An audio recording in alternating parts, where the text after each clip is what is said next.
Ja, zanimiv datum je danes, ampak ne glede na to, kateri del leta je, ne glede na to, kaj kaže koledar, ponavadi zmeraj radi dobimo kako pohvalo. Zmeraj jo radi slišimo, zmeraj imamo radi, da bi nam kdo rekel: danes pa res dobro izgledaš, lej, ti si pa shujšala, to bo zdaj najboljše, ne. Skratka, radi slišimo pohvale in manj radi slišimo kritiko. Resnica je, da ženska, ki bo slišala 30 pohval, samo ena bo od teh kritika in bo dejansko samo to kritiko, samo z njo se bo ukvarjala. Samo na to bo dejansko osredotočena in fokusirana. In zanimivo je, ko dejansko izvemo, kako sta povezani pohvala in kritika. Na kakšen način delujeta dejansko skupaj. No, o tem se pogovarjamo tudi na meditacijskem vikendu. Tudi kmalu se bo en zgodil, tako da bodite pozorni. In pohvala ter kritika sta pravzaprav dve plati enega in istega kovanca. Kar dejansko pomeni, da toliko, kolikor nas pohvala dvigne, v smislu, koliko nam je fajn, koliko nam ego nafutra in ne vem kaj še vse, tako nas lahko kritika uniči. Tako nas lahko kritika nekako vrže na tla. In smisel vsega skupaj je, da nehamo biti odvisni od pohval in od kritike, ampak si sami povemo sebi tisto, kar si dejansko moramo, in na takšen način ne dajemo nobeno vrednosti, ne pohvali in ne kritiki.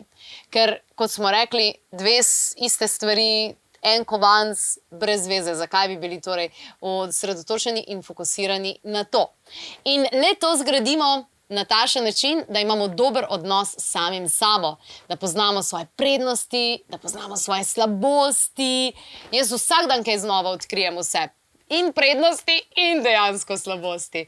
In to delo na sebi in ukvarjanje s samim sabo, mislim, da je to res tisto, kar je ključ do vsega. Kajti, ko skušaš postati boljši starš, ko skušaš biti boljši partner, ko hočeš kakor biti boljši v službi, kjerkoli pa že, vse se začne s tem, da v bistvu bolj spoznaš sebe. Wow. In v letu 2021 bo nešteto možnosti, priložnosti za spoznavanje samega sebe, tako da preverite na Klepetove dogodke, kar nekaj jih je že razpisanih, nekaj jih je že zapolnjenih, nekje pa se še najdejo kakšna mesta. Vsekakor pa smo hvaležni, da bomo dejansko z januarjem 2021 odprli tudi spletno šolo za zavestne starše, kajti starši danes si želimo vzgojiti samostojnega otroka, ki bo opravljal v življenju res tisto, za kar je poklican, ne več, da bo preden, pa da ga bomo do kruha spravili, ampak da bo dejansko tak kreator in da bo lahko samostojen.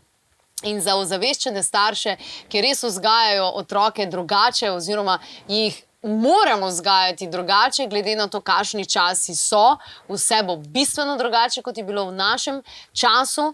Ja, zato delo na sebi in dejansko posledično tudi na otroku. Za ozaveščene starše torej na voljo spletna šola, januarja jo bomo torej otvorili na nek način. Vi pa malce pomislite, začeli smo s pohvalo in dejansko kritiko in pomislite, kje so tiste vaše šibke točke, v smislu, katera kritika vas pa res najbolj zaboli, ali pa katera pohvala vam največ pomeni in zakaj vam največ pomeni, mogoče pa je to nekaj, kar morate vi povedati samemu sebi. Zanimivo, skratka.